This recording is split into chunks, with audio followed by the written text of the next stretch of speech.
Well, Marvel Comics is going to give us an amazing behind-the-scenes story of one of the most classic X-Men tales ever. Let's take a couple minutes to talk about X-Men, Days of Future Past, Doomsday, and all the big reveals that are going to come out of this story.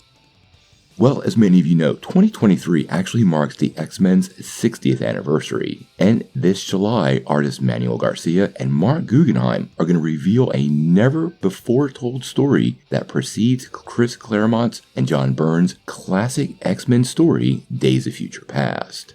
Now, told in 1991 within the pages of Uncanny X-Men 141 to 142, Days of Future Past massively expanded the X-Men mythology with the introduction of some new core concepts like alternate universes and time travel, and highlighting the symbiotic nature of humanity and mutants and what potential dystopian futures could be held for everyone. Now, over the years, the story itself has inspired spin-offs, television, and really quite a great movie. But in Days of Future Past Doomsday, we'll actually get to witness the total descent into this dystopian future, where MutantCon was absolutely destroyed by the Sentinel program and the Earth itself was turned upside down. Now, the biggest part about this is it will focus on all the stuff that happened before the comic, meaning we're going to get the untold stories of key mutant characters and their deaths. If you remember correctly, most of the X-Men were actually killed before the story even started, so it really should be quite the shocking tale. Honestly, Days of Future Past is probably one of, if not the best-known X-Men story to the general public,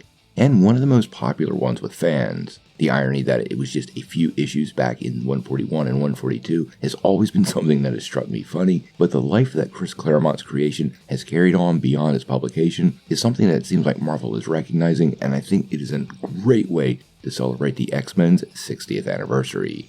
Now, we did get quite a bit from Guggenheim in the announcement. During that release, he actually said, "Growing up, I've never thought I'd get the chance to write X-Men as many times as I have. I particularly never thought I'd be able to play around in the amazing timeline that Chris Claremont and John Byrne brought to life in Days of Future Past. My goal with the story is to fill in some missing gaps in the 30-year period that Kate Pryde summarized in just 4 panels back in the day. Prior familiarity with this story won't be required. The end result is an event that feels like an X-Men story to end all X-Men stories. At least that's the bullseye we're aiming for." Now, X-Men Days of Future Past Doomsday #1 doesn't arrive until July the 12th, but I'm going to have to say, guys, I'm going to reserve my copy of this. This is going to be one of those tales that fills in the gaps that people have asked questions about for decades, and I think it'll be one of the most revealing X-Men tales in a really long time. But we're going to have to wait and see.